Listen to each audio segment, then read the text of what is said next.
ക്രോധം എന്ന് പറയുന്നത് ആ ഉപരിവർഗത്തിനെതിരെ സാധാരണ മനുഷ്യൻ, അപഹരിക്കപ്പെട്ട മനുഷ്യൻ്റെ സമരായുധമായിരുന്നു.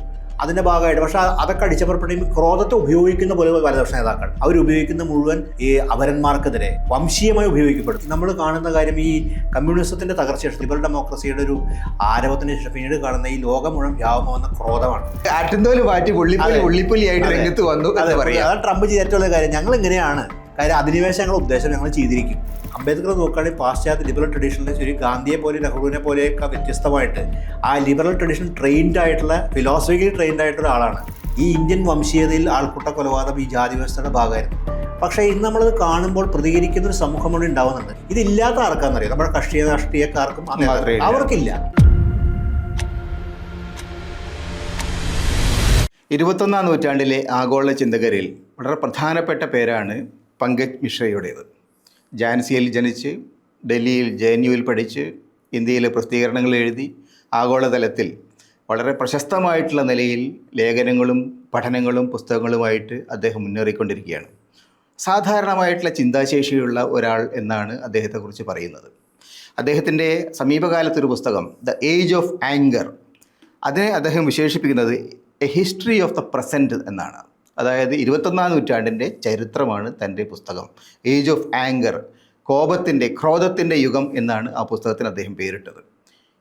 ഈ പുസ്തകത്തെക്കുറിച്ചുള്ള ചർച്ച ചെയ്യാൻ നമ്മളോടൊപ്പമുള്ളത് ദാമോദർ പ്രസാദാണ്. നമസ്കാരം ദാമോദർ പ്രസാദ്. ഇത് വളരെ അത്ഭുതകരമായിട്ടുള്ള ഒരു കോൺസെപ്റ്റാണ്. അതായത് ഒരു ചരിത്രം എപ്പോഴും നമ്മൾ പിൻകാലത്തേക്ക് നോക്കിയിട്ട് ഒരു മുൻകാലത്തിൻ്റെ ഒരു ഡിസ്റ്റൻസ് കീപ്പ് ചെയ്തിട്ടാണ് എപ്പോഴും നമ്മൾ ചരിത്രത്തെ കാണുന്നത്. കാരണം ചരിത്രം എന്ന് പറയുന്നത് നമ്മുടെ സമകാലത്തിന് വ്യത്യസ്തമായിട്ടുള്ള ഒന്നാണ്. അപ്പം നമ്മുടെ സമകാലത്തിന് ഒരു വെളിച്ചം നൽകുന്ന ഒന്നായിട്ടാണ്, അതൊരു പിൻഭാഗത്ത് നിൽക്കുന്ന ഒരു വെളിച്ചമായിട്ടാണ് അത് കാണേണ്ടത്.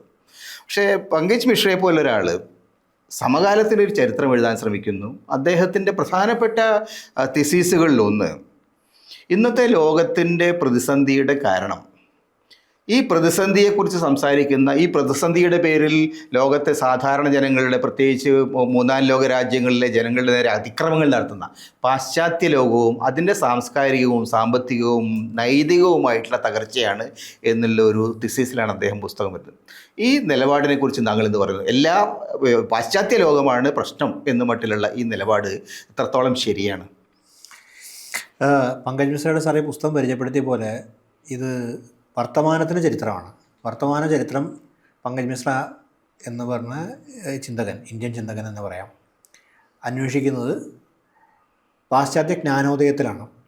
ജ്ഞാനോദയത്തിൻ്റെ ചരിത്രത്തിലേക്കാണ് അദ്ദേഹം നമ്മളെ കൊണ്ടുപോകുന്നത്. അതിനനുബന്ധമായി നമ്മൾ ആലോചിക്കേണ്ട ഒരു കാര്യം, ഈ പുസ്തകത്തിൽ ഏതോ നിലയിൽ പുസ്തകം ഒരു പ്രധാനപ്പെട്ട ഒരു പാശ്ചാത്യ തീസിനെ റെഫ്യൂട്ട് ചെയ്യുന്നുണ്ട്. ആ തീസ് എന്ന് പറയുന്നത് സാമുവൽ ഹഡിങ്ടൻ്റെ ക്ലാഷ് ഓഫ് സിവിലൈസേഷനാണ്.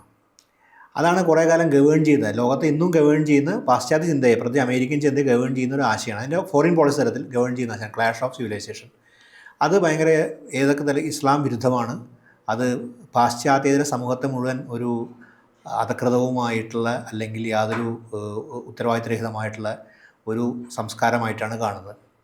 ലിബറലിസത്തിൻ്റെയും ജനാധിപത്യത്തിൻ്റെയും മൂല്യങ്ങളില്ലാത്ത ഒരു ഇരുണ്ട ജനത, അല്ലെങ്കിൽ അങ്ങനെയുള്ളൊരു പ്രത്യേകിച്ച് അങ്ങനെയുള്ള സാക്ഷരമല്ലാത്തൊരു ജനത, ജനാധിപത്യത്തിലും പുതിയ സാംസ്കാരിക കാര്യങ്ങളും സാക്ഷരമല്ലാത്തൊരു ജനതയായിട്ടാണ് കാണുന്നത്.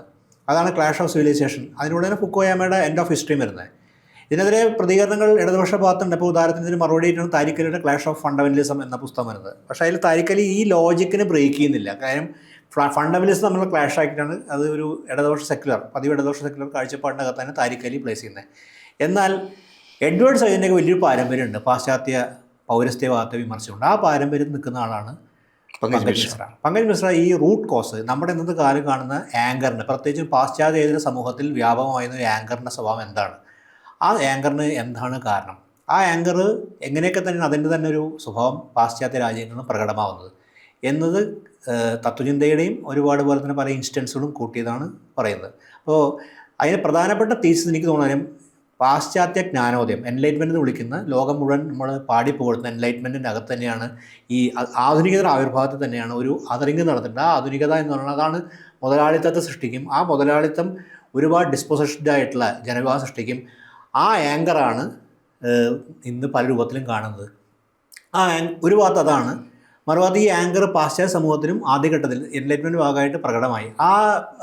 ഫ്രഞ്ച് റവല്യൂഷനൊക്കെയാണ് പരാമർശിക്കുന്നുണ്ട്. റൂസോ ആണ് അതിന്, വോൾട്ടേനും റൂസോനാണല്ലോ അദ്ദേഹത്തിൻ്റെ ഈ പുസ്തകത്തിൻ്റെ ഒടുവിൽ എവിടെയോ പറയുന്നൊരു കാര്യം രസമാണ്. ഈ പുസ്തകത്തിൻ്റെ ഈ ബിബിലിയോഗ്രാഫിക് എസ്സേയിൽ പറയുന്നുണ്ട് ഈ പുസ്തകം എഴുതിയുള്ള കഥ. അതാണ് എനിക്ക് രസമായി തോന്നിയത്. കാര്യം വെച്ചിട്ടുണ്ടെങ്കിൽ നീഷയുടെ ഒരു എസ്സേന്ന് തുടങ്ങുന്നത്. നീഷയുടെ ഒരു എസ്സേയിൽ ഈ റൂസോവും വോൾട്ടേറും തമ്മിൽ ഒരു വൈരുദ്ധ്യത്തിനാണ് ഈ പുസ്തകം എഴുതാനുള്ള പ്രേരണ ഉണ്ടായിരുന്നുണ്ട്. കാരണം വോൾട്ടേർ റാഷണലായിട്ടാണ്, റൂസോ അതേസമയത്തിന് വളരെ റൊമാൻറ്റിക് ആയിട്ടുള്ള ഈ എന്താ പറയുക ജനവിഭാഗത്തിന് ഈ സാവേജ് ആയിട്ടുള്ള കാര്യം, മനുഷ്യനെ കുറിച്ചുള്ള ഈ എന്താ പറയുക പുറന്തള്ളപ്പെട്ട മനുഷ്യന് വേണ്ടി നിൽക്കുന്ന ഒരു കാഴ്ചപ്പാട്. അപ്പോൾ ആ ഒരു ധാരയുടെ ഒരു ആങ്കർ അതിൻ്റെ തന്നെ പിന്നീട് തീസിസ് വികസിപ്പിച്ചുകൊണ്ട് പറയുന്നത് നമ്മുടെ ഇന്ന് മൂന്നാലോകങ്ങളെല്ലാം കാണുന്ന ഒരു തരം മിമിക്രി, ഈ ആങ്കറിന് തന്നെ ഒരു തരം കക്ഷി മിമിക്രി പ്രയോഗം ഉപയോഗിക്കുന്നുണ്ട്. അതിന് തന്നെ ഒരു മിമിക്കിംഗ് ആണ് ഈ ആങ്കർ. അപ്പോൾ റൂട്ട് കോസായിട്ട് ഇതിൻ്റെ മൂല കാരണമായിട്ട് പാശ്ചാത്യ സമൂഹം നടത്തിയ അധിനിവേശവും അത് ഈ 17-ാം നൂറ്റാണ്ട് മുതൽ മുതലാളിത്തമായിട്ടുള്ള ആധുനികത അധിനിവേശം അത് എങ്ങനെയാണ് ലോകത്തെ വിഭജിച്ചതും എങ്ങനെയാണ് പല സംസ്കാരങ്ങളെയും അധകൃത പ്രദേശങ്ങളും സംസ്കാരമായി കണ്ട് അതിൻ്റെ പുറത്ത് അടിച്ചമർത്തലും അതിനെ വേറെ തരത്തിൽ അവർ ഒരു സിവിലൈസേഷൻ പ്രോസസ് എന്നൊക്കെ പറയുമ്പോൾ വാസ്തവം നടന്നുകൊണ്ടിരിക്കുന്ന ഒരു കൊള്ളയും അപഹരണമാണ്. അതുണ്ടാക്കിയ വലിയ പ്രത്യേകത ആണ് ഈ ISISൻ്റെയും അൽഖ്വയ്ദയുടെയും ഇസ്ലാമിക് ആയിട്ടുള്ള ടെററിസ്റ്റ് പ്രസ്ഥാനങ്ങളുടെ പോലും ഭീകര പ്രസ്ഥാനങ്ങൾ. അതെ, പക്ഷേ എനിക്ക് തോന്നുന്നത് ഇദ്ദേഹത്തിൻ്റെ ഈ പുസ്തകത്തിൻ്റെ ഒരു പ്രധാനപ്പെട്ട ഫോക്കൽ പോയിൻ്റ് എന്ന് പറയുന്നത്, അതായത് പാശ്ചാത്യ ആധുനികത എന്ന് പറയുന്നത് അതൊരു പൂർണ്ണമായ പരാജയമാണ്. ആ പരാജയം പുതുതായിട്ട് സംഭവിച്ചതല്ല. ഇപ്പം അദ്ദേഹം പുസ്തകം എഴുതാൻ തുടങ്ങിയ സമയത്ത് ഇന്ത്യയിലടക്കം, ഇന്ത്യയിൽ, യൂറോപ്പിൽ, അമേരിക്കയിലൊക്കെ തന്നെ 2002, 2003 പീരീഡിൽ നരേന്ദ്രമോദിയുടെ എന്താ പറയുക അധികാരാരോഹണം സമയത്താണ് താൻ ഈ പുസ്തകം എഴുതാൻ തുടങ്ങിയത് അദ്ദേഹം പറയുന്നുണ്ട്. അപ്പോൾ അത് എഴുതി തീരുന്ന സമയത്താണ് ഡൊണാൾഡ് ട്രംപ് അധികാരത്തിൽ ആദ്യമായിട്ട് ഇരുന്നത്. അപ്പോൾ ആ സമയത്ത് പിന്നെ താൽക്കാലികമായിട്ടുള്ള ഒരു പ്രതിസന്ധി എന്ന നിലയിലാണ് ഈ പാശ്ചാത്യ ലോകത്തുള്ള പല ഇതിനെ കണ്ടത്. കാരണം ഈ വലതുപക്ഷവൽക്കരണം യൂറോപ്പിലും ഈ ലോകത്തിലും മറ്റ് പല ഭാഗങ്ങളിലും കണ്ട ഇപ്പോൾ വന്നുകൊണ്ടിരിക്കുന്ന ഈ വലതുപക്ഷവൽക്കരണം എന്ന് പറയുന്നത് താൽക്കാലികമായ പ്രതിഭാസമാണ്. തിരിച്ചു വീണ്ടും ജനാധിപത്യ രാഷ്ട്രീയം തിരിച്ചു വരും എന്നുള്ളത്. പക്ഷെ അതിനേക്കാൾ അപ്പുറം യഥാർത്ഥത്തിൽ വളരെ ആഴത്തിൽ ഒരു ക്രൈസിസിലേക്ക് ലിബറൽ ഡെമോക്രസി എത്തിച്ചേർന്നിരിക്കുന്നു എന്ന ഒരു പ്രധാനപ്പെട്ട കണ്ടെത്തലെന്നുണ്ട്. ആ കണ്ടെത്തൽ കുറച്ച് വളരെ ഗൗരവമുള്ളതാണ്. കാരണം അതിന് മുമ്പ് തന്നെ ഇദ്ദേഹം തിസിസ് കൊണ്ടുവരുന്നതിന് മുമ്പ് തന്നെ ഇല്ലിബറൽ ഡെമോക്രസി എന്നൊരു പുതിയ കോൺസെപ്റ്റ് തന്നെ നമ്മുടെ ഫരീദ് സക്കറിയെ പോലുള്ള ആളുകൾ അന്ന് കൊണ്ടുവന്നിരുന്നു. അപ്പം അങ്ങനെ നോക്കിയാൽ ഈ പങ്കജ് മിശ്രയെ പോലുള്ള ഒരുപാട് പുതിയ എഴുത്തുകാർ ഇന്നത്തെ ജനാധിപത്യ രാഷ്ട്രീയത്തെ, പ്രത്യേകിച്ച് ഗ്ലോബൽ എന്താ പറയുക ഫ്രീ വേൾഡിൻ്റെ ഡെമോക്രാറ്റിക് പ്രോസസ്സിനെ വല്ലാതെ എക്സ്പോസ് ചെയ്യുന്നുണ്ട്. ആ നിലയിൽ ഒരു പുതിയ തരത്തിലുള്ള പാശ്ചാത്യ സംസ്കാരത്തെക്കുറിച്ച്, രാഷ്ട്രീയത്തെക്കുറിച്ച്, അതിൻ്റെ പിന്നെ ഇക്കണോമിക്സിനെ കുറിച്ചുള്ള ഒരു വളരെ ഷാർപ്പായിട്ടുള്ള ഒരു പുതിയ ക്രിട്ടിക്കായിട്ട് നമുക്ക് കാണാൻ കഴിയും. തീർച്ചയായിട്ടും ക്രിട്ടിക്കായി കാണാൻ പറ്റും. കാര്യം ഇതിനു മുമ്പൊക്കെ ഒരുപക്ഷെ പങ്കജ് മിശ്ര ഇതിൻ്റെ അകത്തൊരു പുതിയൊരാളല്ലെന്ന അഭിപ്രായം എനിക്കുണ്ട്. കാരണം ഈ 2ാം ലോക മഹായുദ്ധത്തിന് ശേഷം ഫാഷിസത്തിൻ്റെ തകർച്ചയ്ക്ക് ശേഷം അഡോണം ഹോർക്കിമാർക്ക് ഡയലക്റ്റ് ഓഫ് എൻലൈറ്റ്മെന്റ് എന്നൊക്കെ പറഞ്ഞിട്ട് പുസ്തകം, എൻലൈറ്റ്മെന്റിനെ കുറിച്ച് പുസ്തകമുണ്ട്. അഡോണോന്റെ പുസ്തകം, അഡോണോന്റെയും ഹോർക്കിമറിന്റെയും പുസ്തകം പരാമർശിക്കുന്നത്. പക്ഷേ ഡയലക്റ്റിക് ഓഫ് എൻലൈറ്റ്മെന്റ് എന്ന് പറയുമ്പോൾ വലിയ മാർക്സ് ക്രിട്ടിക് എൻലൈറ്റ്മെന്റിനെതിരെ വന്നിട്ടുണ്ട്. പക്ഷെ നമ്മൾ സാറിന് ഇത് നമുക്ക് ചർച്ച ചെയ്യാവുന്ന ഒരു കാര്യം എനിക്ക് തോന്നിച്ചിട്ടുണ്ടെങ്കിൽ ഈ ക്രോധം നമ്മൾ കാണുന്നതാണ് അനുഭവം. തെരുവുകളിൽ ക്രോധം, ഈ ക്രോധത്തെ മുതലെടുക്കുന്ന ഈ ഡെമോഗോഗ്സ് ആയിട്ടുള്ള നമ്മുടെ രാഷ്ട്രീയ നേതാക്കൾ, ഈ ക്രോധം വിറ്റ് ജീവിക്കുന്നവർ, ആൾക്കാരെ മനസ്സിൽ ക്രോധം ജനിപ്പിക്കുക, ആ ക്രോധം അപരന നേർക്ക് അഴിച്ചുവിടുക. ഈ ക്രോധം നമ്മൾ കാണുന്ന കാര്യം ഈ കമ്മ്യൂണിസത്തിൻ്റെ തകർച്ചശേഷം 90കളുടെ തകർച്ചശേഷം ലിബറൽ ഡെമോക്രസിയുടെ ഒരു ആരവത്തിന് ശേഷം പിന്നീട് കാണുന്ന ഈ ലോകം മുഴുവൻ വ്യാപകമാകുന്ന ക്രോധമാണ്. ഈ മാർക്കറ്റ് ഫണ്ടമെന്റലിസം അതിഭീകരമായ രീതിയിൽ ആൾക്കാരെ ഡിസ്പോസ് ചെയ്യുന്നതിന് ശേഷം ഈ ക്രോധം, അതിഭീകരമായ ക്രോധം, ആ ക്രോധത്തെ വഴിതിരിച്ചു വിടുകയാണ് ചെയ്യുന്നത്. ഈ ക്രോധം യഥാർത്ഥത്തിൽ ഈ ജനങ്ങളുടെ വലിയ തോതിലുള്ള അപഹരിക്കപ്പെട്ടതിൽ നിന്നുണ്ടാവുന്ന ഒരു വലിയ ഫ്രസ്ട്രേഷൻ, അത് റിയലുമാണത്. കാര്യം അതിൻ്റെ അകത്ത് വലിയ അപഹരണത്തിനുള്ള പ്രതിഷേധമാണ്. പക്ഷെ അതിന് മുഴുവൻ ഈ ഡെമോഗോക്സ് ആയിട്ടുള്ള ആൾക്കാർ, ഈ സാംസ്കാരിക ദേശീയവാദികളും ഫാഷിസ്റ്റുകളുമായിട്ടുള്ള നവഫാഷിസ്റ്റുകളായിട്ടുള്ള നേതാക്കൾ മുഴുവൻ അതിനെ അപരഹിംസയിലേക്കും അപരവിദ്വേഷത്തിലേക്കും തിരിച്ചു. അപ്പോൾ ഈ ക്രോധം നമുക്കൊന്ന് കാണാം. ഈ ക്രോധത്തിൻ്റെ സൃഷ്ടിയാണ് ഇന്നത്തെ വലതുപക്ഷം. ഈ വലതുപക്ഷം എന്ന് പറയുന്നത് അതിൻ്റെ റൂട്ട് കാരണം എന്ന് പറയുന്നത് ഈ പാശ്ചാത്യ വികസന പദ്ധതിയിൽ തന്നെയാണ് ഇരിക്കുന്നത്. നമ്മൾ അനുകരിക്കാൻ ശ്രമിക്കുന്ന പാശ്ചാത്യമായ വികസന സങ്കല്പങ്ങളും അതുണ്ടാക്കുന്ന ഇനീക്വാളിറ്റിയും വലിയ തോതിലുള്ള ക്രോധം സൃഷ്ടിക്കുന്നത്. എന്നിട്ട് ആ ക്രോധത്തെ എങ്ങനെ ഉപയോഗിക്കുന്നു? ആ ക്രോധം തങ്ങളുടെ ശത്രുക്കൾക്കെതിരെ, ആഭ്യന്തര ശത്രുക്കൾക്കെതിരെ, അതിൻ്റെയൊക്കെ ഭാഗമായിട്ട് നമ്മൾ ഇസ്ലാം വിരുദ്ധതയും തന്നെ നമ്മുടെ വ്യാപകമായിട്ട് ഉപയോഗിക്കപ്പെടുന്ന ഈ ക്രോധത്തിൻ്റെ സൃഷ്ടിയാണ്. ഇത് നമുക്ക് കാണാം, ട്രംപിൽ കാണാം. ഇന്നത്തെ വലതുപക്ഷ നേതാക്കളെല്ലാം ഇന്ന് ലോകത്തുള്ള എല്ലാ വലതുപക്ഷ കക്ഷികളിലും വളരെ പ്രധാനമായിട്ട് കാണുന്ന ഇസ്ലാമോഫോബിയയുടെ ഒരു എലിമെൻ്റ് ഉണ്ട്. അപ്പോൾ മോദി അത് വളരെ വ്യാപകമായി പ്രയോഗിച്ചു. ഇപ്പോൾ ബ്രെക്സിറ്റ് അദ്ദേഹം പറയുന്ന വേറൊരു 2016 ബ്രെക്സിറ്റ്, ടർക്സ് ആർ കമ്മിങ് എന്നുള്ളതായിരുന്നു പ്രധാനപ്പെട്ട. തുർക്കികൾ ഇംഗ്ലണ്ടിൽ വന്നിട്ട് അവരെ പിടിച്ചെടുക്കുന്നു. അമേരിക്കയിൽ ട്രംപ് ഒരൊറ്റ മുസ്ലിമിനും ഞങ്ങളുടെ നാട്ടിൽ കടത്തില്ല. ഈ തരത്തിലൊരു ആൻറ്റി ഇസ്ലാമിൻ്റേതായിട്ടുള്ള ഒരു പുതിയ ഐഡിയോളജി ഡെവലപ്പ് ചെയ്തു. എനിക്ക് തോന്നുന്നു നിങ്ങൾ നേരത്തെ പറഞ്ഞ ഈ എന്താ പറയുക ഹണ്ടിങ്ടൻ്റെ ക്ലാഷ് ഓഫ് സിവിലൈസേഷൻസ് ഒരു പ്രധാനപ്പെട്ട തിസീസ് അതാണ്. പക്ഷെ അതിന് മുമ്പ് അദ്ദേഹം റിഫ്യൂട്ട് ചെയ്യാൻ ശ്രമിക്കുന്ന മറ്റൊരു തിസീസ് ഈ ഫുക്കുയാമയുടെ എൻഡ് ഓഫ് ഹിസ്റ്ററി എന്നുള്ള കൺസെപ്റ്റാണ്. അപ്പോൾ ഈ രണ്ട് പുസ്തകങ്ങളും 90കൾ മുതൽ ലോകത്തെ പാശ്ചാത്യ ചിന്തകരെ സ്വാധീനിച്ചാണ്, ഒരുപക്ഷെ പോളിസി മേക്കിങ്ങിനെയും സ്വാധീനിച്ചിട്ടുണ്ടെന്ന് തോന്നുന്നത്. പ്രത്യേകിച്ചും ഈ ക്ലാഷ് ഓഫ് സിവിലൈസേഷൻ്റെ ഒരു ഭാഗമായിട്ടാണ് 2000 ശേഷമുള്ള ഈ യുദ്ധങ്ങൾ, പ്രത്യേകിച്ച് ദ വാർ അഗൈൻസ്റ്റ് ടെറർ എന്ന പേരിലുള്ള സദ്ദാം ഹുസൈനെതിരായിട്ടൊക്കെ ഉണ്ടായ യുദ്ധങ്ങൾ ആരംഭിക്കുന്നത്. അപ്പോൾ ആ ഒരു തരത്തിലുള്ള അതിശക്തമായിട്ടുള്ള ഇസ്ലാം വിരുദ്ധതയുടെ ഒരു രാഷ്ട്രീയം, പോളിസി മേക്കിംഗ്, അഡ്മിനിസ്ട്രേറ്റീവ് പോളിസി, അത് ഭരണപരമായ നടപടികൾ, അതിൻ്റെ പശ്ചാത്തലത്തിലാണ് ഈ പുസ്തകം എഴുതപ്പെടുന്നത്. ആ നിലയിൽ ഈ പുസ്തകം ഒരു രാഷ്ട്രീയ പ്രസ്താവനയായിട്ട്, രാഷ്ട്രീയമായി സ്വാധീനമുള്ള ഒരു പുസ്തകമായിട്ട് നമുക്ക് കാണാം. 21ാം നൂറ്റാണ്ടിനെ സംബന്ധിച്ച് വളരെ പ്രധാനപ്പെട്ട ഒരു പൊളിറ്റിക്കൽ സ്റ്റേറ്റ്മെൻ്റ് ആയിട്ട് പുസ്തകത്തെ കാണാൻ കഴിയും. തീർച്ചയായും 21ാം നൂറ്റാണ്ടിനെ സംബന്ധിച്ച് നമ്മൾ വർത്തമാന ചരിത്രമാണ്. വർത്തമാനം നമ്മൾ അഭിമുഖീകരിക്കുന്ന ഏറ്റവും വലിയ പ്രശ്നം. കാര്യം ഈ ഫോറിൻ പോളിസിയും നമ്മുടെ ഡെവലപ്മെൻറ്റ് പോളിസിയും ക്രോധത്തിന് തന്നെ ആവിഷ്കാരമായിട്ടുള്ള നേതാക്കളാണ്. ഇതന്നെ ഇപ്പോൾ കുടിയേറ്റ വിരുദ്ധത, അതാണ് മേജർ പോളിസി നമ്മുടെ. അത് തന്നെ നമ്മുടെ ആൾക്കൂട്ട ആക്രമണങ്ങളെല്ലാം കാണുന്ന ഈ വിദ്വേഷം, വംശീയത എല്ലാം തന്നെ ഈ ആങ്കറിൻ്റെ പ്രതിസ്ഫുരണങ്ങളാണ്. നമ്മുടെ എല്ലാ കുടിയേറ്റ വിരുദ്ധ എന്ന രാഷ്ട്രീയം ഒരു ആങ്കറിൻ്റെ രാഷ്ട്രീയമാണ്. ഈ ക്രോധത്തെ ഒരു രാഷ്ട്രീയ പോളിസിയാക്കി മാറ്റി. ലോകത്ത് അസാധാരണമായ കാര്യമാണിത്. കാര്യം ഒരു കാലത്ത് നമ്മൾ കാണുന്ന ഈ എന്താ പറയുക, നമ്മുടെ ഈ പാരീസ് കമ്മ്യൂണിൻ്റെ 19 കാണുന്ന ഈ ക്രോധം എന്ന് പറയുന്നത് ആ ഉപരിവർഗത്തിനെതിരെ സാധാരണ അപഹരിക്കപ്പെട്ട മനുഷ്യൻ്റെ സമരായുധമായിരുന്നു. അതിൻ്റെ ഭാഗമായിട്ട് പക്ഷേ അതൊക്കെ അടിച്ചമർപ്പെടുമ്പോൾ ക്രോധത്തെ ഉപയോഗിക്കുന്ന പോലെ വലതുപക്ഷ നേതാക്കൾ ഉപയോഗിക്കുന്ന എങ്ങനെയാണ്, അവരുപയോഗിക്കുന്ന മുഴുവൻ ഈ അപരന്മാർക്കെതിരെ വംശീയമായി ഉപയോഗിക്കപ്പെടുന്നു. അങ്ങനെ ക്രോധം ഈ ഫോറിൻ വിദേശ നയ രൂപീകരണത്തിലും ആഭ്യന്തര നയ രൂപീകരണത്തിലും പൗരത്വ നയ രൂപീകരണങ്ങളിലും ക്രോധത്തെ രാഷ്ട്രീയവൽക്കരിക്കുക. അങ്ങനെ ഈ ക്രോധത്തെ ഉപയോഗപ്പെടുന്ന ഒരു പുതിയൊരു വലതുപക്ഷ രാഷ്ട്രീയ എതിർത്താണ് ഇന്ന് ലോകത്ത് വരിക. അപ്പോൾ ഈ ക്രോധമാണ് ഉപയോഗിക്കപ്പെടുന്നത്. ആ ക്രോധത്തിൻ്റെ ഭാഗമായിട്ട് അത് ഉപയോഗിക്കപ്പെടുമ്പോഴും അതിനുള്ള പ്രതികരണങ്ങളും ഈ ക്രോധത്തെ മിമിക്രി ചെയ്യുന്നതാണ്. ഇതിനുള്ള പ്രതികരണം പോലും ഉണ്ടാകുന്നത് അപ്പോൾ നിസ്സഹായരായിട്ടൊരു ഒരു കൂട്ടം മനുഷ്യർ ബോംബ് ചെയ്യുക എന്നുള്ളത് ഈ ഭരണകൂട നയം തന്നെ വേറെ അനുവർത്തിക്കുകയാണ്. എന്നിട്ട് അതിൽ സന്തോഷം കണ്ടെത്തുക.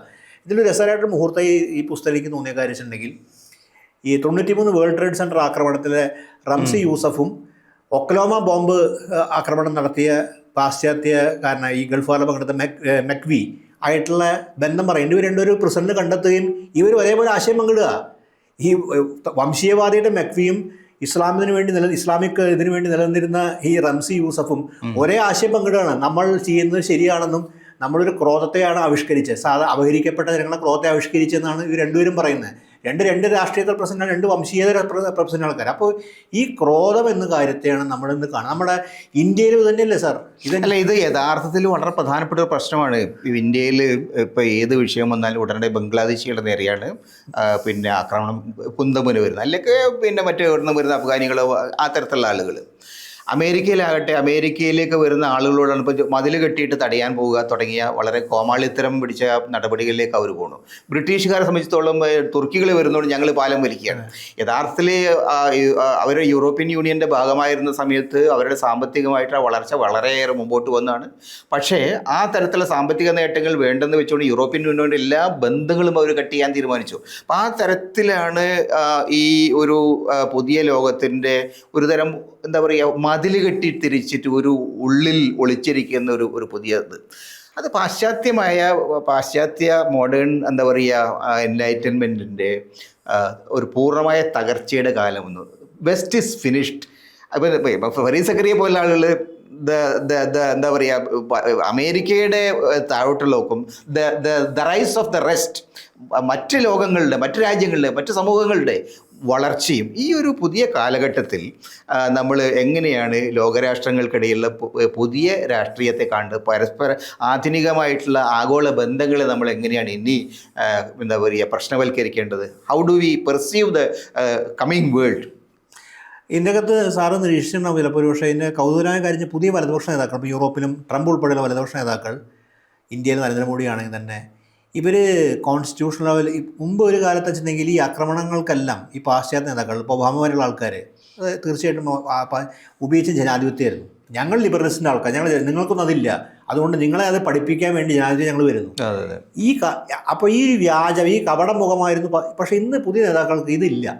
അവർ വെസ്റ്റിനെ ഒഴിവാക്കി. ഞങ്ങൾ ആ ലിബറലിസത്തിൽ, വെസ്റ്റേൺ ലിബറലിസം ഞങ്ങൾ വിശ്വസിക്കുന്നില്ല, ഞങ്ങൾ ജനാധിപത്യം വിശ്വസിക്കുന്നില്ല, നമുക്ക് വേണ്ട ഓട്ടോക്രസി തന്നെയാണ്. അതുകൊണ്ട് പഴയ രീതിയിൽ ജനാധിപത്യത്തിൻ്റെയും ലിബറലിസത്തിൻ്റെയും പേരിൽ ആക്രമണം നിർത്തി. നേരിട്ടുള്ള പുള്ളിപ്പുലിയുടെ പദം മാറ്റി, അത് ആട്ടിൻതോല് മാറ്റി പുള്ളിപ്പുലിയായിട്ട് രംഗത്ത് വന്നു എന്ന് പറയാം. അതാണ് ട്രംപ് ചെയ്ത ഏറ്റവും വലിയ കാര്യം. ഞങ്ങൾ ഇങ്ങനെയാണ്, കാര്യം അധിനിവേശം ഞങ്ങളുടെ ഉദ്ദേശം ഞങ്ങൾ ചെയ്തിരിക്കും എന്ന് നേരിട്ട് പറയുന്ന ഒരു തരത്തിലുള്ള പുതിയ നേതാക്കൾ മാറുന്നുണ്ട്. അപ്പോൾ സത്യസന്ധരായിട്ട് മാറിയിട്ടുണ്ട്. സത്യസന്ധതയാണോന്ന് അറിയില്ല. അതിന് ഒരു ഘട്ടത്തിൽ ഈ സാമ്പത്തിക പ്രതിസന്ധി അല്ല തന്നെ ഇനി മറ്റു രീതിയിലൊരു പുതിയ ഇപ്പോൾ നേരെ സൂചിച്ച ഒരു റൈസ് ഓഫ് ദ റെസ്റ്റ്, ഒരു പുതിയ ഒരു എന്താ പറയുക, കിഴക്കുന്നൊക്കെയുള്ള തരത്തിലുള്ള പ്രതീക്ഷകളും പുതിയ തരത്തിൽ കുടിയേറ്റൊക്കെ തന്നെ മറ്റ് സാധ്യതകളെല്ലാം പാശ്ചാത്യ രാജ്യങ്ങൾ അവസാനിപ്പിച്ചു. അതുകൊണ്ട് ഇനി ആ പ്രത്യക്ഷത്തിൽ ഞങ്ങൾ എന്തായാലും ആ മോൺസ്ട്രസ് ആയിട്ട് ഫ്രാങ്കൻസ്റ്റീൻ രൂപം കാണിച്ചേ നിർവാഹമുള്ളൂ എന്നൊരവസ്ഥ പാശ്ചാത്യ, ആ പഴയ 40-ന് ശേഷം, ഈ പ്രത്യേകിച്ച് നമ്മുടെ നാഗസാക്കിയിലെ ബോംബിങ്ങിന് ശേഷം പിൻവാങ്ങി സുന്ദരമായി മുഖമായി വന്നിരുന്ന സാമ്രാജ്യത്വം അതൊക്കെ ഒഴിവാക്കാൻ തീരുമാനിച്ചു. ഞങ്ങൾ ഇത് തന്നെയാണ്, ഞങ്ങൾ നേരിട്ട് ആ പ്രത്യക്ഷ രൂപത്തിൽ വരാൻ പോകുന്നു. ഇതാണ് ഒരുപക്ഷെ അവിടുത്തെ ലിബറൽ ചിന്തകർക്ക് പ്രശ്നമാവുന്നത്. ലിബറൽ ചിന്തകർക്ക് പ്രശ്നമാണ്, കാര്യം അവർ ഇത്രയും കാലം ഈ മുഖംമൂടി വെച്ചാണ് പറഞ്ഞിരുന്നത്. ഇപ്പോൾ അതുകൊണ്ട് പല ലിബറൽ ചിന്തകരും അവിടെ നിന്ന് ഓടിപ്പോവുക അല്ലെങ്കിൽ ട്രംപിനെതിരെ തിരിയുന്നതിന് കാരണം ഇവർ പറഞ്ഞ ആശയങ്ങൾ ട്രംപ് വേറെ തിരിച്ചു കാണിച്ചു കൊടുക്കുകയാണ്. നിങ്ങൾ ഇത്രയും കാലം ചെയ്തത് ലിബറലിസ്റ്റിൻ്റെ പേരിലാണ്, ഞാൻ അത് പറയുന്നില്ല, ഞാൻ നേരെ എൻ്റെ അല്ല, ഇത് ലോകത്തെ എങ്ങനെയാണ് ബാധിക്കുക എന്നുള്ളൊരു പ്രശ്നമുണ്ട്. ഇപ്പം യഥാർത്ഥത്തിൽ നമ്മളിതൊരു ക്രോധത്തിൻ്റെ ഒരു അന്തരീക്ഷം ലോകം മുഴുക്കെ വ്യാപിച്ചിട്ടുണ്ട്. യഥാർത്ഥത്തിൽ ക്രോധം നിയന്ത്രിക്കാൻ കഴിയാത്ത ഒരു പ്രക്രിയയുമായിട്ടുണ്ട്. ആക്ച്വലി ഒരു കാലത്ത് നമ്മൾ ഈ നൂറ്റാണ്ടിൻ്റെ തുടക്കത്തിൽ ചില ഒറ്റപ്പെട്ട ആക്രമണങ്ങൾ, ഒറ്റപ്പെട്ട അതിക്രമങ്ങൾ, അത് പിന്നീട് ഒരു വളരെ സംഘടിതമായിട്ടുള്ള രൂപത്തിലേക്ക് YS പോലുള്ള ഒരു വിശാലമായിട്ടുള്ള പ്രദേശങ്ങളെ കൺട്രോൾ ചെയ്യുന്ന സ്ഥാപനങ്ങളായി. അതേപോലെ തന്നെ പല ആഗോള ഭീകര പ്രസ്ഥാനങ്ങളും വളരെ വലിയ സ്വാധീന ശക്തിയായിട്ടുള്ള സംഗതികളായിട്ടുണ്ട്. സോ ഇത് എവിടെയാണ് ലോകത്തെ നയിക്കാൻ പോകുന്നത്?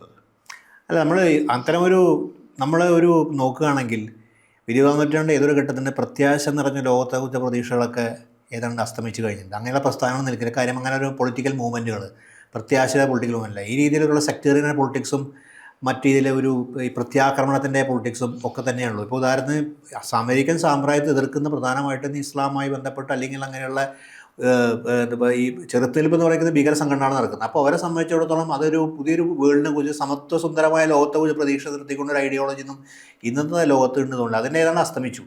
ഇന്ന് ചിതറിത്തെറിച്ച ലോകത്താണ് ഈ ഡെമോക്രോക്സ് ആയിട്ടുള്ള ഈ ഇതുപോലുള്ള വലതുപക്ഷ ഭീകരന്മാർ അധികാരത്തിരിക്കുന്നത്. പക്ഷേ എനിക്കൊരു ചെറിയൊരു കാര്യം, ഒരു വിമർശനം ഈ പങ്കജ് മിശ്രയോട് ചോദിച്ചിട്ടുണ്ടെങ്കിൽ, നമ്മൾ ഈ പാശ്ചാത്യ ജ്ഞാനോദയത്തിലേക്ക് ഇപ്പോൾ എഡ്വേർഡ് സൈഡ് വിമർശിക്കുന്നതിന് ഘട്ടം എന്ന് പറയുന്ന കൊളോണിയലിസത്തിൻ്റെ ഈ ജ്ഞാന പദ്ധതി എങ്ങനെ വ്യാപിച്ചു എന്നാണ് അയാളുടെ വിമർശന പദ്ധതി. പക്ഷേ ഇന്നിപ്പോൾ ഈ നമ്മൾ പങ്കജ് മിശ്ര പുസ്തകം എഴുതുമ്പോൾ ഈ ഘട്ടത്തിൽ ഞാൻ മനസ്സിലാക്കുന്ന നമ്മുടെ സമയം ഈ ജ്ഞാനോദയത്തിലേക്കും ഈ റൂസോയും വോൾട്ടയറും തമ്മിലുള്ള തർക്കത്തിലേക്കും ആ ജ്ഞാനോദയ പദ്ധതിയിലേക്കും മാത്രം പോകുന്നതിൽ കാര്യമുണ്ടെന്നില്ല. കാര്യം ഇന്ന് നമ്മുടെ പാശ്ചാത്യേതര സമൂഹങ്ങളിൽ വ്യാപകമായിട്ട് പല ആശയങ്ങൾ, അവിടെ പ്രതീക്ഷിത വല്ല ആശയങ്ങളുണ്ടോ എന്ന് നോക്കണം. ഉദാഹരണത്തിന് ഇപ്പോൾ വലിയ ചെറുത്തിൽ നമ്മളെ സംബന്ധിച്ചിടത്തോളം ചെറുത്തിന് അംബേദ്കറായിട്ട് ആശയങ്ങളുണ്ട്. അങ്ങനെയുള്ള പല പ്രത്യാശയുടേതായ വിമോചനത സാധ്യതകൾ ഇന്ന് പൂർണ്ണലോക രാജ്യങ്ങളിലും പഴയ പൂർണ്ണലോക രാജ്യങ്ങളിലും പാശ്ചാത്യ സമൂഹം നിലനിൽക്കുന്നുണ്ട്. അതൊന്നും ഒരു തരത്തിൽ വളരെ ജനാധിപത്യത്തിൻ്റെ പാത സ്വീകരിക്കുന്നതാണ്. അടിച്ചമർത്തപ്പെട്ട യഥാർത്ഥ ശബ്ദമായിട്ട് ഒരിക്കലും ഈ ആക്രമണത്തിൻ്റെ ഹിംസയുടെ പാത സ്വീകരിക്കാത്ത, അപ്പോൾ അങ്ങനെ ഫിലോസഫിക്കൽ ഒരു ധാര ഈ പാശ്ചാത്യ സമൂഹങ്ങളുണ്ട്. ഇപ്പോൾ നമുക്ക് ഇന്ത്യയെക്കുറിച്ച് അറിയുമ്പോൾ അങ്ങനെ ഒരു ബുദ്ധൻ്റെയൊക്കെ വലിയൊരു പാരമ്പര്യമാണ്. അപ്പോൾ തികച്ചും ഈ ജ്ഞാനോദയ പാരമ്പര്യത്തിനകത്തു നിന്നുകൊണ്ട് മാത്രം അതൊരു ലിമിറ്റേഷനായിട്ട് പല വിമർശനങ്ങളിലും ഞാൻ ഈ പുസ്തകത്തിൻ്റെ റിവ്യൂ വായിച്ച സമയത്ത് ഒരു പ്രധാനപ്പെട്ട വിമർശനമായിട്ട് വന്നിരിക്കുന്നത് ആംഗ്ലോ അമേരിക്കൻ ഒരു സോഷ്യൽ ഇക്കണോമിക് ഫിലോസോഫിക്കൽ സ്ട്രീമിനെ മാത്രം ഫോക്കസ് ചെയ്തുകൊണ്ടാണ് അദ്ദേഹം ലോകത്തെ കാണാൻ ശ്രമിക്കുന്നത്. ആഫ്രിക്ക വളരെ ഡിഫറെൻ്റ് ആയിട്ടുള്ള ഒരുപാട് ആശയങ്ങളുടെ പ്രദേശമാണ്. ഏഷ്യ വളരെ ഡിഫറെൻ്റ് ആയിട്ട് ഒരുപാട് ജ്ഞാനത്തിൻ്റെ ചിന്തയുടെ ഒരു വലിയ പാരമ്പര്യമുള്ളതാണ്. ലാറ്റിൻ അമേരിക്ക, ഈ 3 പ്രദേശങ്ങളെയും വേണ്ട പോലെ വിശകലനം ചെയ്തുകൊണ്ടല്ല ഈ പുസ്തകം ലോകത്തിനെ വിശകീകരിച്ച് ശ്രമിക്കുന്നതെന്നുള്ളൊരു ഒരു വിമർശനം ഇത് കണ്ടിട്ടുണ്ട്. എത്രത്തോളം ആ തരത്തിലുള്ള ലോകത്തിന് ഒരു പുതിയ വിശ്വഗുരുവാൻ സാധ്യതയുള്ള എന്തെങ്കിലും മറ്റു പ്രദേശങ്ങളിൽ ഉള്ളതായിട്ട് നമുക്ക് പറയാൻ കഴിയും? ഇതിനനുബന്ധമായിട്ട് ഉദാഹരണത്തിന് പങ്കജ് മിശ്ര ഈ ഹിന്ദുത്വ മൂവ്മെൻറ്റിനെ കുറിച്ച് പറയുന്ന ഭാഗം, സവർക്കറേറ്റ് പൊളിറ്റിക്സിനെ കുറിച്ച് പറയുന്നത്, അത് ശരിയാണ്. കാര്യം അതിനെക്കുറിച്ച് മുമ്പും ജ്യോതിർമയ ശർമ്മ ആൾക്കാരെ വിശദീകരിച്ചിട്ടുണ്ട്. അതായത് ഇറ്റാലിയൻ തീവ്ര ദേശീയവാദി മസീനിയുടെ ആ പൊളിറ്റിക്സിലേക്ക് പോകണം. അത് ശരിയാണ്, അത് ഹിന്ദുത്വ മൂവ്മെൻറ്റിൻ്റെ രൂപീകരണത്തിലുണ്ട്. പക്ഷെ അതല്ലാതെയുള്ള ദേശീയ ചിന്തയും ദേശീയ പാരമ്പര്യവും ഇന്ത്യക്കുണ്ട്. ഇന്ത്യയുടെ ഒരു മഹത്തായ പാരമ്പര്യത്തിൽ അതുണ്ട്. വലിയ വ്യത്യസ്തമായ വിമോചനത്തിൻ്റെ പാരമ്പര്യം അതാണ് നമ്മുടെ. ഇപ്പോൾ അത് എന്തുകൊണ്ടാണ് അംബേദ്കർ വളരെ പാശ്ചാത്യ ലിബറൽ ട്രഡീഷൻ വരുന്ന ആളാണ്.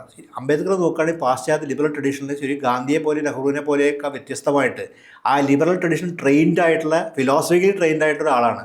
പക്ഷെ എന്തുകൊണ്ട് അവസാന ഘട്ടത്തിൽ ബുദ്ധിസ്റ്റ് ട്രഡീഷനിലേക്ക് പോയി? അപ്പോൾ ഇന്ത്യയിൽ അങ്ങനത്തെ ഒരു ധാരകളിലേക്ക് പോകാൻ, ഇന്ത്യയുടെയും ആത്മീയവും ഒക്കെയുള്ള അങ്ങനെ ഒരു വിമോചന ധാരകളിലേക്ക്, പ്രത്യേകിച്ച് സബാൾട്ടൻ ധാരകളിലേക്ക് പോകാനുള്ളൊരു തയ്യാറെടുപ്പ് കാണാം. അതുപോലെ നമ്മളെ കേരളത്തിൽ നോക്കിയാലും ഇതുപോലെ വളരെ സബാൾട്ടൻ സ്ട്രീക്കുകൾ, ഈ വളരെ അത് വലിയ സ്കോളർഷിപ്പിൻ്റെയും വലിയ അറിവിൻ്റെയും വിജ്ഞാനത്തിൻ്റെയും വലിയ ധാര. അതായത് നമ്മൾ ചോര ചെയ്യുന്നാൽ തന്നെ സാമൂഹ്യ മാറ്റം സാധ്യമാണെന്ന് കാണിച്ച് വലിയ വിജ്ഞാനത്തിൻ്റെ വിമോചന ധാര ഉണ്ട്. ഈ നമ്മുടെ ഈ പറഞ്ഞ നമ്മുടെ ഇന്ത്യയുടെ വലിയ പാരമ്പര്യങ്ങൾ, ഇന്ത്യയുടെ മാത്രമല്ല ആഫ്രിക്കയുടെയും ലാറ്റിൻ അമേരിക്കയും അതൊക്കെ ഉള്ളത് ഏഷ്യയുടെ പാരമ്പര്യമാണ്. അതുകൊണ്ടാണല്ലോ നമ്മൾ നോക്കിയാൽ ഈ ക്രൈസ്തവ മതം ഇറക്കുമതി ചെയ്യപ്പെട്ട ലാറ്റിൻ അമേരിക്കയുടെ വിമോചന ദൈവശാസ്ത്രം ഉണ്ടാവുന്നത് യൂറോപ്പിലല്ല. യൂറോപ്പിലാണ് ലിബറേഷൻ തിയോളജി ലാറ്റിൻ അമേരിക്കയിലാണ്. കാര്യം അപ്പോൾ അതേപോലെ തന്നെ ഈ വേൾഡ് സോഷ്യൽ ഫോറം പോലെയുള്ള ഡിഫറെൻ്റ് ആയിട്ടുള്ള പുതിയ മറ്റൊരു ലോകം സാധ്യമാണെന്നുള്ളൊരു ആശയം അതും റിയോ ഡി ജനീറോയെ പോലുള്ള നഗരങ്ങളിൽ നിന്നാണ് വരുന്നത്. അപ്പോൾ തീർച്ചയായും അതിൻ്റെ ആ ഒരു വിമർശനം ശരി തന്നെയാണ്. അതുപോലെ നമ്മുടെ ഇപ്പോൾ രാഷ്ട്രീയമായിട്ട് അപഹരിക്കപ്പെട്ടാലും കട്ടുകൊണ്ടപ്പോൾ ഈ നമ്മുടെ പുതിയ നേതാക്കൾ ഭരണകൂടം അപഹരിച്ചാലും ഈ സൗത്ത് ദക്ഷിണം എന്ന ഈ ദക്ഷിണ പ്രദേശം എന്ന ധാരണ ഇപ്പോൾ ഈ എന്താ പറയുക ലാറ്റിൻ അമേരിക്ക, ഏഷ്യ തുടർ സ്ഥലങ്ങളിലാണ് വരുന്നത്. അപ്പോൾ വിമോചന പല പ്രദേശങ്ങളും വിമോചന സാധ്യതകളും നിലനിൽക്കുന്നുണ്ട്. അതിലേക്ക് പക്ഷേ പങ്കജ് മിശ്രയ്ക്ക് കണ്ണയക്കാൻ സാധിക്കാതെ. കാര്യം ഇതിൻ്റെ അകത്ത് ഈ പരിധിക്കകത്താണ് അയാൾ വർക്ക് ചെയ്യുന്നത്. അത് പ്രധാനമായിട്ടും ഈ എക്ലൈനും ട്രഡീഷൻ്റെയും അതിൻ്റെ ഉൽപ്പന്നമായ മുതലാളിത്തത്തിൻ്റെയും ഒരു പരിധിക്കകത്താണ് നിൽക്കുന്നത്. ഇതിൽ തന്നെ ഇപ്പോൾ ഒരുപക്ഷെ അതിന് കാരണം ഇദ്ദേഹം ഒരു ആംഗ്ലോ സാക്സൺ ട്രഡീഷൻ്റെ ഭാഗമായി മാറി. അദ്ദേഹത്തിൻ്റെ പ്രധാനപ്പെട്ട എഴുത്തുകളും അദ്ദേഹത്തിൻ്റെ അക്കാദമിക് പ്രവർത്തനങ്ങളും ഒക്കെ തന്നെ ഇന്ന് ബ്രിട്ടീഷ് അമേരിക്കൻ പിന്നിലെ ഒരു രീതിയിലുള്ളത്. ഇപ്പോൾ ന്യൂയോർക്ക് ടൈംസ് ആയാലും ശരി, ന്യൂയോർക്ക് ആയാലും ശരി, London review of New York review of ഈ തരം പ്രസിദ്ധീകരണങ്ങളാണ് എന്നതുകൂടി അദ്ദേഹത്തിൻ്റെ ചിന്തയെ ഏതെങ്കിലും നിലയ്ക്ക് സ്വാധീനിക്കുന്നുണ്ടാവുമോ? അല്ല, പങ്കജ് മിശ്ര തീർച്ചയായും ഉണ്ടായിരിക്കാം. പങ്കജ് മിശ്രയുടെ ഇപ്പോൾ അദ്ദേഹത്തിന് ഈ റൊമാൻറ്റിക്സ് നോവലൊക്കെ വ്യത്യസ്ത നോവലൊക്കെ ഉണ്ട്. പിന്നെ ഈ നോൺ വെസ്റ്റേൺ ഇന്റലക്ച്വൽ ട്രഡീഷനെ കുറിച്ച് പുസ്തകം എഴുതിയിട്ടുണ്ട് അദ്ദേഹം. നോൺ വെസ്റ്റേൺ അദ്ദേഹം ഈ ലണ്ടൻ ലുധിയാനയിലെ ചിക്കൻ ആ പുസ്തകത്തിലൂടെയൊക്കെയാണ് സ്റ്റാർട്ട് ചെയ്യുന്നത്. ഇതൊരു തിയറട്ടിക്കൽ വർക്ക് ഉണ്ട്. നോൺ ഇന്റലക്ച്വൽ ട്രഡീഷനെ കുറിച്ച് തിയറട്ടിക്കൽ വർക്ക് ചെയ്തിട്ടുണ്ട്. പിന്നെ അവസാനം ഗസയെ കുറിച്ചുള്ള പുസ്തകത്തിലൊക്കെ. പക്ഷേ ഇതിൻ്റെ അകത്ത് ഈ ഫ്രെയിമിങ്, ഇതിൻ്റെ അകത്ത് ഒരുപക്ഷെ ഇതാണ് ഈ സാമുവൽ ഹട്ടിങ്ടൻ്റെ ഈ പാശ്ചാത്യ തീസിസിനെ ഒരു ഏഷ്യക്കാരൻ നിലയ്ക്ക് അതിനെ എതിർക്കാനുള്ള ഒരു ബാധ്യത, റെസ്പോൺസിബിലിറ്റി ഏറ്റെടുക്കുന്നുണ്ട്. അത് തിരിച്ചു പറയുന്നത് നിങ്ങളുടെ ആധുനികതയിൽ, നിങ്ങളുടെ പാശ്ചാത്യ ഇതിൻ്റെ വയലൻസ് ഹിംസ കിടക്കുന്നത്. അത് നല്ലതാണ്, അത് തീർച്ചയായും വളരെ കൃത്യമായ വിമർശനമാണ്. പക്ഷേ അതിനപ്പുറത്തേക്ക് ഒരു പുതിയ തുറവിയെക്കുറിച്ച്, പുതിയ സാധ്യതകളെക്കുറിച്ച്, പുതിയ വെളിച്ചങ്ങളെക്കുറിച്ച് അദ്ദേഹം വേണ്ട വിധം എന്താ പറയുക അവബോധമുള്ള ആളല്ല എന്നുള്ളൊരു തോന്നലാണ് ഈ പുസ്തകം. ഞാനൊരു എന്താ പറയുക, ഞാനത് പുസ്തകം വായിച്ചു തീർത്തപ്പോൾ ഐ വാസ് ഡീപ്ലി എന്താ പറയുക സാഡ്, അല്ലെങ്കിൽ ഒരു പെസിമിസ്റ്റിക് ആയിട്ടുള്ളൊരു കാഴ്ചപ്പാടിലാണ് ഈ പുസ്തകം അതിൻ്റെ വായനക്കാരന് എത്തിക്കുന്ന ഒരു തോന്നൽ ഞാൻ പറയുകയാണെങ്കിൽ അംഗീകരിക്കും. കാര്യം പ്രത്യേകിച്ച് ഇയാൾ സമ്മപ്പിക്കുന്ന അങ്ങനെയാണ്. എനിക്ക് പുതിയ തീസ് നോക്കിയാൽ അതൊക്കെ തന്നെ ഉണ്ടായി വരുന്ന പുസ്തകം സമ്മപ്പിക്കുന്ന പാരഗ്രാഫ് അങ്ങനെയാണ് പറയുന്നത്. എനിക്ക് പുതിയതെന്ന് പറയും. പക്ഷേ അതുപോലെ ചില അജ്ഞതകളും പങ്കജ് മിശ്രയ്ക്ക് ഉണ്ട് എന്ന് പറയാതിരിക്കാൻ വയ്യ. അത് പങ്കജ് മിശ്രയോട് നമ്മൾ പറയും, പങ്കജ് മിശ്ര വലിയ ചിന്തകനായിരിക്കും. പക്ഷേ നമുക്കും നമ്മുടെ ചിന്തയുടെ പാരമ്പര്യം നമുക്ക് ഉള്ളതുകൊണ്ടും നമുക്ക് പങ്കജ് മിശ്രയുടെ നമുക്കൊരു തുല്യതയുണ്ടല്ലോ. നമുക്കത് കീഴ്പ്പെടേണ്ട ആവശ്യമില്ല. നമുക്ക് വേണം ഈ കമ്മ്യൂണിസ്റ്റിൻ്റെ, മാർക്സിൻ്റെ, ലെഫ്റ്റിൻ്റെ ഒരു ട്രഡീഷൻ പങ്കജ് മിശ്രയ്ക്ക് ആ ഒരു ദൈഷ്ണ്യധാര തീർത്തും അറിയില്ല. അദ്ദേഹം അതിനുശേഷം സോവിയറ്റ് യൂണിയൻ്റെ തകർച്ചയ്ക്ക് ശേഷമുള്ള കാലത്ത് ഉയർന്നു വന്നത്. അപ്പോൾ അതൊക്കെ ഉണ്ട്. കാര്യം ഒരു വലിയ ഇപ്പോൾ ഉദാഹരണത്തിന് ഈ നമ്മൾ മാവോയിസ്റ്റുകൾ എന്ന് വിളിക്കുന്ന വേറെ ഒരു വിഭാഗം പ്രത്യേകമെങ്കിലും മാവോൻ്റെ ഒരു നോൺ വെസ്റ്റേൺ മാർക്സൊക്കെ ഉണ്ട്. ഈ അതുപോലെ വലിയൊരു ട്രഡീഷൻ മാർക്സിനുണ്ട്. ഹോച്ചിമിന്നിൻ്റെ അമേരിക്കയെ ചെറുത്ത ഒരു വലിയ നേതാവ് ഹോച്ചിമിൻ കമ്മ്യൂണിസ്റ്റ് ട്രഡീഷനകത്തുണ്ട്. ഹോച്ചിമിനെ പോലെ നമ്മൾ എന്താ പറയുക ആരെക്കാളും ആദരിക്കേണ്ട ഒരാളാണ് ഹോച്ചിമിൻ. കാര്യം വിയറ്റ്നാമിൻ്റെ ഇവിടെ അദ്ദേഹത്തിൻ്റെ പ്രസ്താവന ശരിയുണ്ട്, ഇവിടെ ഗാന്ധി ഇല്ലാത്തതുകൊണ്ട് ഞാൻ നേതാവായി എന്ന് പറയുന്ന അങ്ങനെയുള്ള വളരെ എളിമയും വലിയ അപ്പം അങ്ങനെ വലിയ ട്രഡീഷൻ നമുക്കുണ്ട്. അതിനെക്കുറിച്ചൊക്കെ തന്നെ ഒരു അജ്ഞത ഈ പാശ്ചാത്യ അമേരിക്കൻ സാമ്രാജ്യത്തെ റെസിസ്റ്റ് ചെയ്ത് വലിയ പാരമ്പര്യം ഈ പാശ്ചാത്യ രാജ്യങ്ങൾക്കുണ്ട്. അതിൽ ഹോച്ചിമിൻ വലിയ നിർണായക പങ്കാണ്. മാവോ അങ്ങനെയുള്ള ഒരുപാട് പേരുണ്ട്. അതിനെക്കുറിച്ചൊക്കെ ഒരു ധാരണക്കുറവിൻ്റെ ഒരു പലതും കാണാം. കാര്യങ്ങൾ ഒരുപക്ഷെ പറയാനുള്ള അതിനൊരു ന്യായീകരണം അദ്ദേഹത്തിന് പറയാനുണ്ടാവും. ഞാൻ ഫോക്കസ്ഡ് ആണ് ഇതിലാണ്, എൻഗേജ്മെൻറ്റിലേക്ക് ഞാൻ ഫോക്കസ് ചെയ്യുന്നതുകൊണ്ട് ഞാൻ മറ്റു കാര്യങ്ങൾ പോയി. അത് ശരിയാവാം.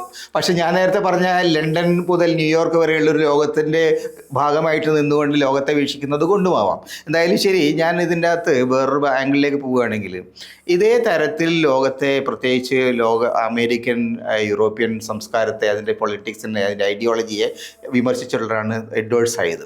അപ്പോൾ അദ്ദേഹത്തിൻ്റെ ഓറിയൻ്റലിസം, കൾച്ചറൽ ആൻഡ് ഇമ്പീരിയലിസം തുടങ്ങിയ പുസ്തകങ്ങളിൽ വളരെ ശക്തമായിട്ടുള്ള വിമർശനങ്ങൾ വരികയും.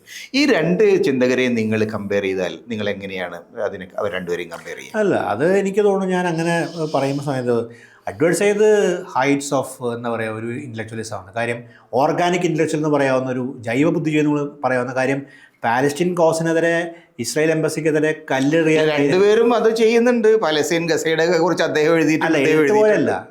അദ്ദേഹം പിന്നെ ഈജിപ്തിൽ നിന്നാണ് വരുന്നത്, അതിന്റെ ഒറിജിൻ. അദ്ദേഹം പിന്നെ ഇന്ത്യയിൽ നിന്നാണ് വരുന്നത്. എഡ്വേർഡ് സയ്യിദിന് ഒരു ആക്ടിവിസ്റ്റിക് ആയിട്ട് ഇതുകൊണ്ട് മാത്രം സ്കോളർഷിപ്പ്.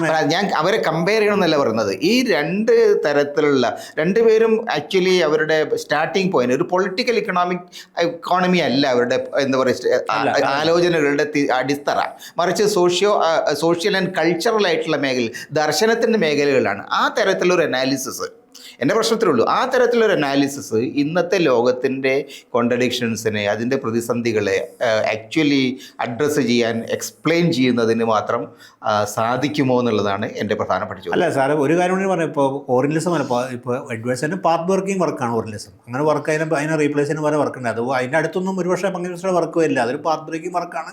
ലോകത്തിന് പുതിയൊരു school of thought, post college school of thought സംഭാവന ചെയ്ത് അങ്ങനെ അതിൻ്റെ വലിയൊരു ഇതുണ്ട്. കാര്യം പാശ്ചാത്യ ചിന്തയെ ആദ്യമായിട്ട് ആ മടയെ പോയി എതിർത്ത ചിന്തകനാണ് എഡ്വേർഡ് സയ്യിദ്. അദ്ദേഹത്തിന് അത് പറ്റി എനിക്ക് തോന്നുന്നില്ല. കാര്യം ആ മടയെ പോയി തന്നെയാണ് അദ്ദേഹം എന്താ പറയുക കൈറോ, ഈജിപ്തിൽ നിന്നും ലെബനനിൽ നിന്നും പോയ വ്യക്തിയാണെങ്കിലും അവിടെ പോയി കൊളംബിയ യൂണിവേഴ്സിറ്റി പോയിട്ടാണ് അതിനെ.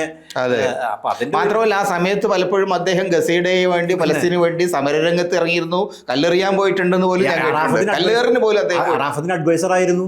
അപ്പോൾ ആ നിലയ്ക്കുള്ള ഒരു ആക്ടിവിസ്റ്റ് നോട്ടപ്പുള്ളിയായിരുന്നു. അപ്പൊ അങ്ങനെ വലിയ സ്കോളർഷിപ്പിന്റെ ഒരാളാണ്. പക്ഷേ ഇതിൻ്റെ അകത്ത് സാറ് ചോദിച്ച കാര്യത്തിനെങ്കിൽ ഈ എഡ്വേർഡ് സയ്യിദ് എന്നുള്ള ഒരു തുടർച്ചകൾ പിന്നീട് ഉണ്ട്. പക്ഷേ നമ്മൾ ഇന്ന് ഇദ്ദേഹത്തിൽ നിൽക്കുന്ന വെച്ചാൽ ഒരു ക്രിട്ടിക്ക് നിലയ്ക്ക് ഇത് നമ്മുടെ മുന്നിൽ മനസ്സിലാക്കുന്ന, നമ്മൾക്ക് അറിയാവുന്ന, നമുക്ക് അനുഭവിക്കുന്നതുമായ ഒരു പാശ്ചാത്യ ആധുനികതയുടെയും മുതലാളിത്തത്തിൻ്റെ ഒരു ക്രിട്ടിക്ക് അദ്ദേഹം ഡെവലപ്പ് ചെയ്യുന്നുണ്ട്. പക്ഷെ അതിനപ്പുറത്തേക്ക് ഒരു പ്രത്യാശയുടെ എന്ത് രാഷ്ട്രീയമാണ് സാധ്യമാകുന്നത് എന്നതിനെക്കുറിച്ചുള്ള ആലോചനകൾ അടഞ്ഞു പോകുന്നുണ്ട്. പക്ഷേ അവിടെ പ്രധാനപ്പെട്ട കാര്യം ഇതുതന്നെയാണ്. ഈ ക്രോധത്തിൻ്റെ രാഷ്ട്രീയം നമ്മൾ മുന്നിൽ അനുഭവസ്ഥരാണ്. നമ്മൾ ക്രോധത്തിൻ്റെ രാഷ്ട്രീയം അത് ഭീകരമായിട്ട് വളർന്നുകൊണ്ടിരിക്കുകയാണ്. അതുകൊണ്ട് ഈ പുസ്തകം വളരെ പ്രസക്തമായി കൊണ്ട് കാര്യം നമ്മുടെ ക്രോധം എന്താണ് അതിന് കാരണം. ഇതിൽ നമുക്ക് ഒരുപാട് പുതിയ ആശയങ്ങളിലേക്ക് നമ്മുടെ എൻലൈറ്റ്മെൻറ്റിലേക്ക് നിൽക്കണമെന്നില്ല. ക്രോധം എന്തുകൊണ്ടാണ്? നമ്മുടെ ഏത് ഭരണാധികാരിയും അത് ഇടതായിക്കോട്ടെ വലതായിക്കോട്ടെ ക്രോധത്തെ ഉപയോഗിക്കുന്നവരാണ്. ക്രോധമാണ് അവരെ ആവിഷ്കാര രീതി. എന്തും ക്രോധത്തിലൂടെ, അതായത് ഒരു സാമാന്യ മനുഷ്യരോട് പെരുമാറൽ പോലും ക്രോധം, സഹിഷ്ണുതയില്ലായ്മ, ഒരു സഹിഷ്ണുതയില്ല, ഒരു ആശയത്തോടോ ഒരു പ്രതിപക്ഷ ബഹുമാനം ഇല്ലാതിരിക്കുക, പ്രതിപക്ഷത്തോടുള്ള പുച്ഛം, ഇതൊക്കെ നമ്മൾ കാണുന്നില്ല. ഇതിൽ ഇടതുവല വ്യത്യാസമില്ലാത്ത രീതിയിൽ നിന്ന് ആ ക്രോധത്തെ പലരും ആവിഷ്കരിക്കുക. ചില ആൾക്കാർ ഡിപ്ലോമാറ്റിക്കായിട്ട് അവതരിപ്പിക്കുക. അതിൽ ഈ പുതിയ നൂറ്റാണ്ട്, 21ാം നൂറ്റാണ്ടിൻ്റെ ടെക്നോളജി, സോഷ്യൽ കമ്മ്യൂണിക്കേഷൻ്റെ സാങ്കേതിക മാർഗ്ഗം, അത് വളരെ ഫലപ്രദമായിട്ട് അതിൻ്റെ ഒരു ടൂളായിട്ട് മാറിയിട്ടില്ലേ? തീർച്ചയായിട്ടും നമ്മൾ ആലോചിക്കേണ്ട കാര്യം ഇടത് വലതില്ലാത്ത രീതിയിൽ ക്രോധം ആവിഷ്കരിക്കുന്നല്ലേ.